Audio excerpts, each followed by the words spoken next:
This is what many silver and gold buyers are doing wrong.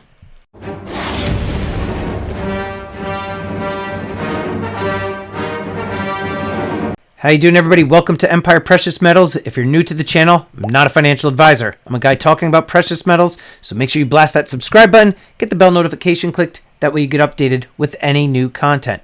Today, I am talking about silver and gold, but the importance of buying silver and gold in times of uncertainty, because there's something that a lot of people are doing wrong, and I'm going to get to that in just a minute. But first of all, I do want to talk about the importance of stacking silver and gold. Okay, we know that silver and gold is a hedge against inflation. A lot of people hear that within the stacking community. If you're new to stacking, you, I'm sure, have heard that term, right? Hedge against inflation. It helps preserve your wealth. That way, as the dollar continues to get printed and weaken, your wealth is secure and stronger, and it's retaining its strength in silver and gold. It's also good in case of times of emergency. It's also a good source of savings. It's also a good hobby just because it's fun to collect all the different designs. There's so many valuable things, a lot of good things that come from the hobby of stacking silver and gold. But one thing that people are doing wrong, and I've seen it time and time again, and I hope you are not doing this one wrong thing as well, and that is, as silver and gold prices drop, people panic and they sell. I want to take a look at the historic prices of silver and gold real quick. I want to show you something. Let's take a look at silver, for example, and what it's done over the last 10 years. Okay, now this is taken from macrotrends.net. And here we see the price of silver over the last 10 years alone. We see here that we had back in around 2011, it had hit around like $48. And then here we go, just the ongoing decline, right? And then we had a little bump right there, $30. And I think that's right around the time when you had the big push for the crash of the COMEX. Everybody was doing that whole May Day thing, that whole silver short business, which clearly did absolutely nothing, although they want to tell themselves that it did. So let them keep drinking their Kool-Aid. But here now we see that silver is yet again kind of on the retreat. Let's take a look at gold. Last 10 years.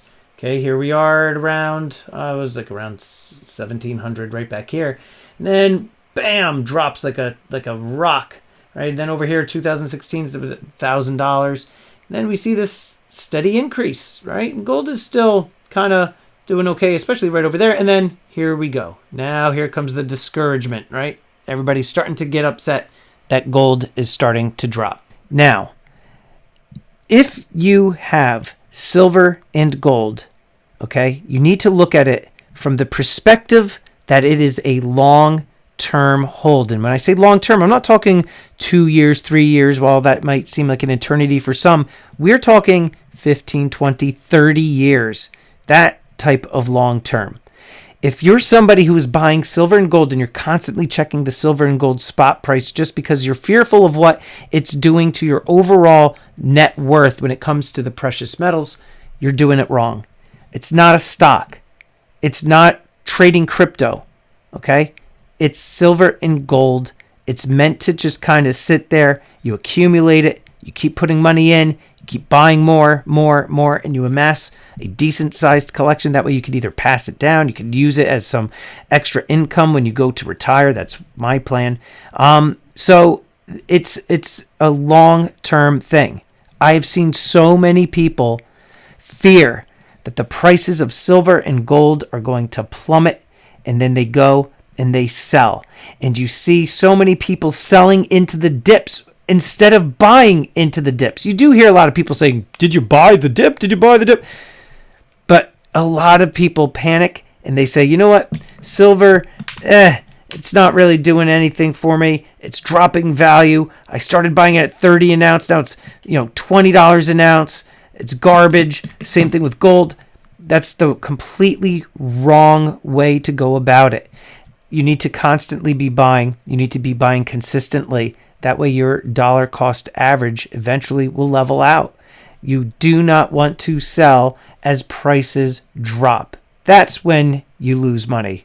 Buying high, selling low doesn't work. I've done it many of times over the course of my life. You do not want to do that. If you do see prices continuing to drop, and I and many others who I've spoken with also do believe that it's going to continue to drop. As of the recording of this video, we're talking at it's September 24th, 2021. Nobody has a crystal ball.